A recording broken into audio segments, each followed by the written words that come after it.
He's doing it because he likes you. That's what they always say, isn't it? It's what my mom said when I came home, crying with sand in my eyes from being suddenly pushed down. It's what the daycare worker said when I told her that he had chased me around, trying to put bugs in my hair. It's what his dad said when I came to his house to get my DS back after he stole it. That's the explanation given for Noah's life mission to make me as miserable as possible. That's such bullshit, isn't it? I never done anything to him.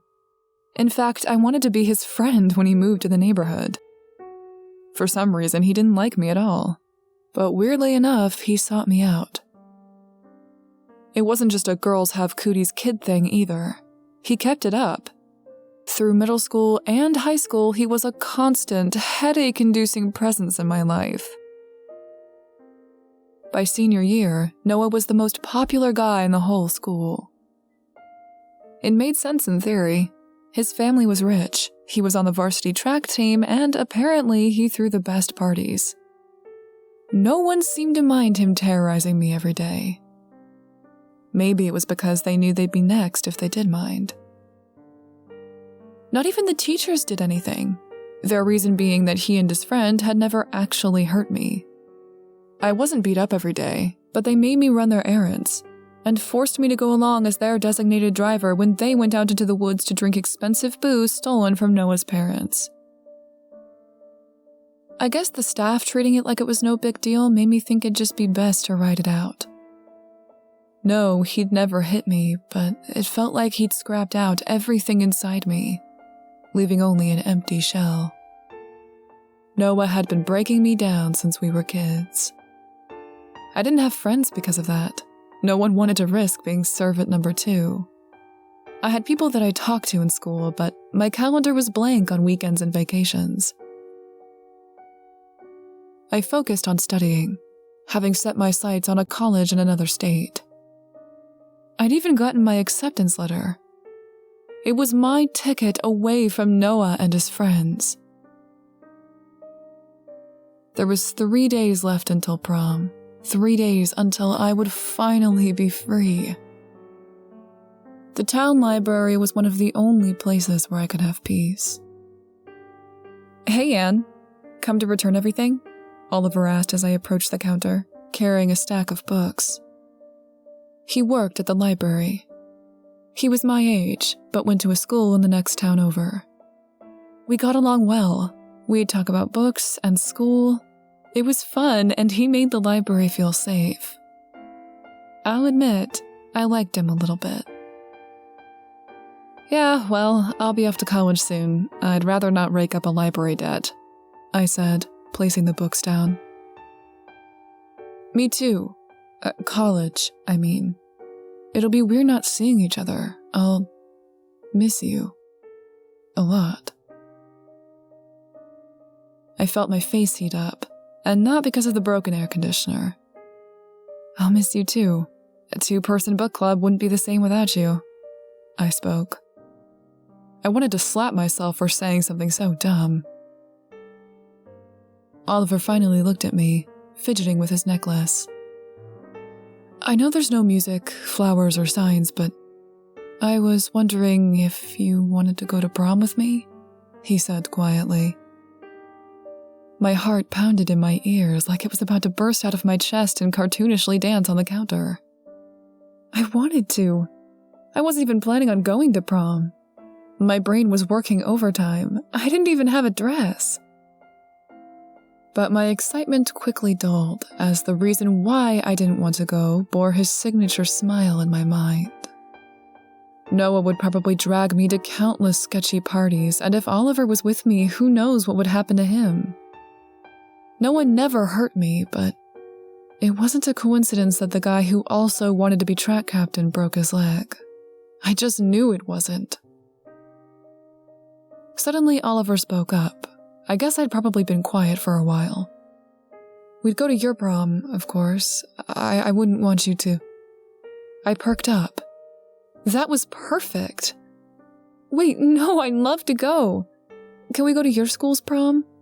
Punch spiking is basically a tradition at mine, and it has not ended well. I said, smiling in relief.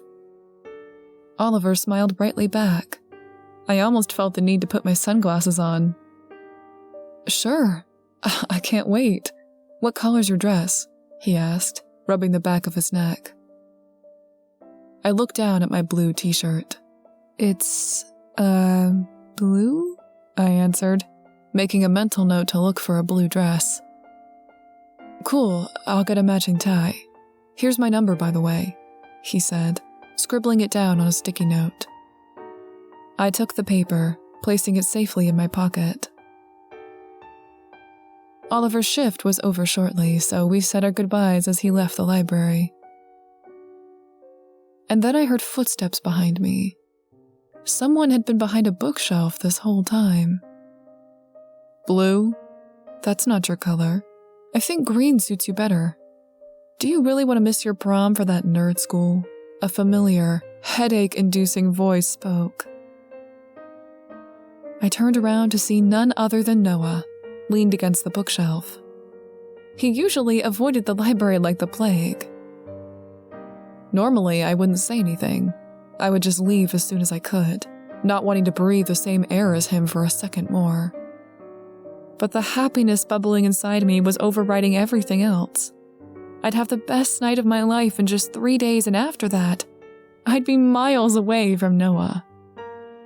So, I said what I felt, for the first time in years.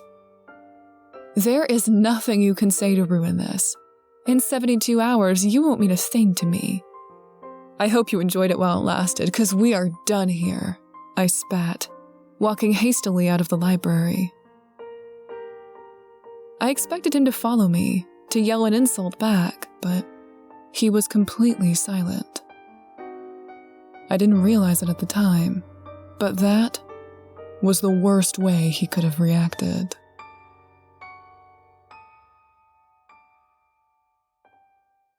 I never played any sports, but now I wanted to give the coach some farewell flowers for organizing one last practice. My mom had borrowed Noah's mom's blender, and I had to return it. It would have been so awkward to see Noah again after what I'd said. I didn't have a clue how Noah came from his mom. She was nicer than a Care Bear, hence why I was persuaded to come inside for a glass of lemonade. Oh, you've grown up so pretty, Anne. I've always wanted a daughter, but having Noah convinced me that one was enough, the woman laughed. I swirled my straw, listening to the ice clinking against the glass, and gave a strange smile. At least Noah was consistently annoying. I guess you could only ever be my daughter-in-law, she started, but I quickly cut her off by standing up. The rest of that sentence would probably make my ears bleed. May I use your bathroom? I quickly asked. She nodded and pointed upstairs. I hurried so much that I didn't realize she hadn't specified which door it was, so I tried my luck and opened one. It was Noah's room, judging by all the track medals. A normal person would have just closed the door, but I opened it wider.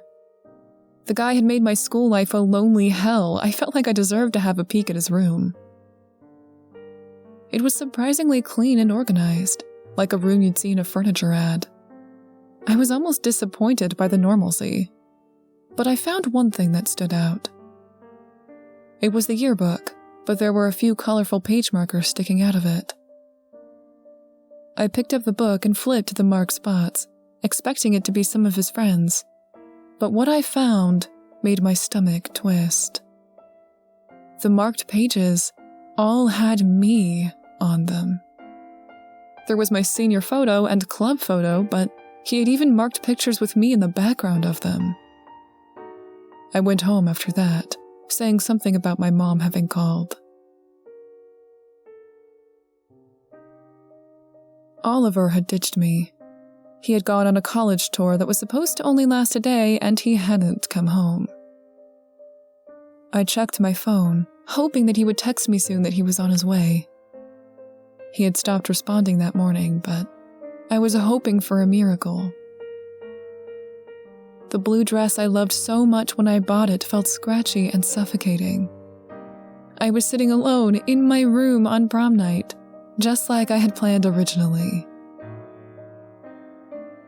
A knock. There was a knock at the door. I zipped down the stairs and threw it open, expecting to see Oliver with his dimpled smile and blue tie. But the sight that greeted me was straight out of one of my nightmares. Noah stood on my doorstep, wearing a tuxedo and holding a corsage. His tie was blue, the exact same shade as my dress. His eyes on me felt like they were burning holes throughout my body. "You clean up nice. Sorry it doesn't really match." He held out the corsage, expecting me to stick out my wrist. The large orange begonias on the band hurt my eyes, and I looked behind him instead. His convertible stood parked outside, empty. So this wasn't a prank to show off to his friends. Noah was seriously asking, or rather, forcing me to go to prom with him. I rubbed my temple. My head was pulsing, and this combined with being stood up was too much. I can't believe it. You actually did all of those things because you liked me? You need a better grasp on reality if you thought there was a chance I'd say yes. Either I'm dreaming or this is a joke, because I can't imagine that anyone is stupid enough to think that, I said. It was all crumbling down now. The feelings I'd bottled up in those years of being passive had boiled over. I slammed the door, or I tried to, but Noah kept it open with his grip. His cocky grin had melted away, revealing a cold expression. I felt shivers down my spine. Something in him had snapped too. "I don't understand. You don't have anyone else. I spent years making sure that you didn't." He put a hand on his chin, like he was the confused one. "You have no friends, no social life. I'm all you can depend on, so why won't you like me back?" He hummed in thought. I took a step back from the door. Something was off. Noah wasn't making any sense. "Your mom's not even here for her daughter's prom. I'm the only one who ever thinks about you," he spoke lowly.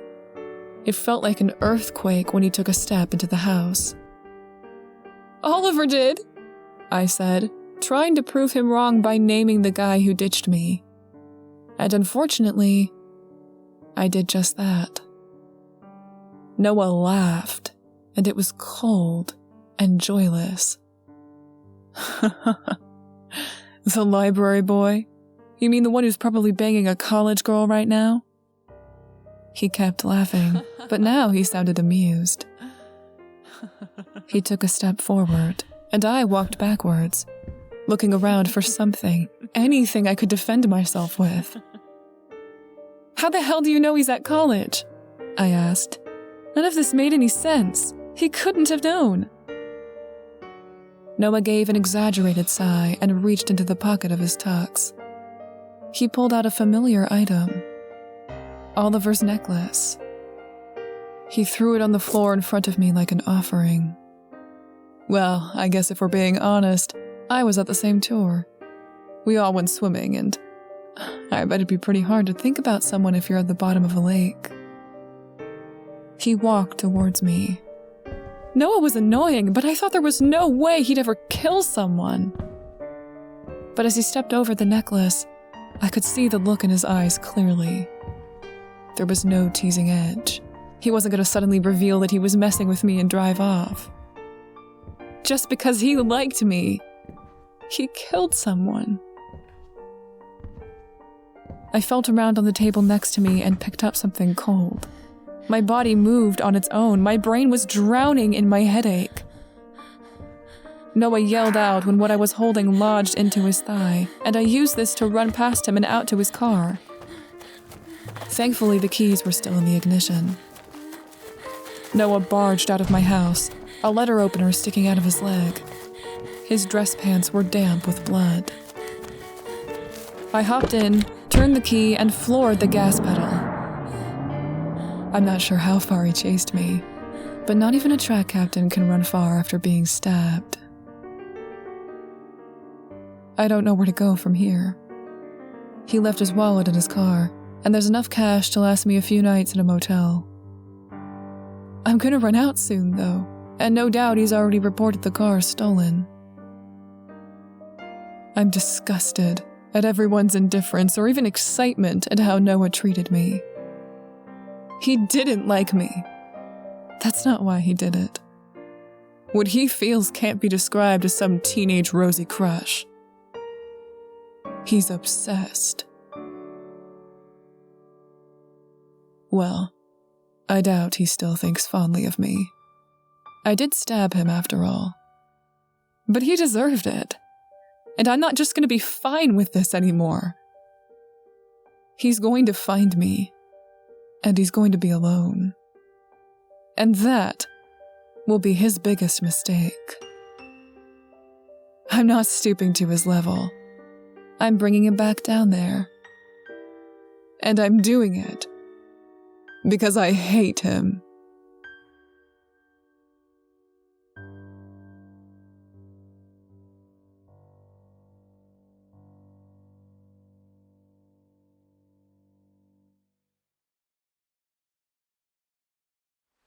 A huge, huge thank you to all of my revenants and poltergeists. Evan Diaz, Razor Raptor, Baby Yoda, Calderin, Cheryl Meredith, Evil Toad, Gary, Imugi, Nathan Konerk, Rye Dandel, Spirit Father, and Steven Stevens. Your contributions are so appreciated, and thank you from the very bottom of my heart.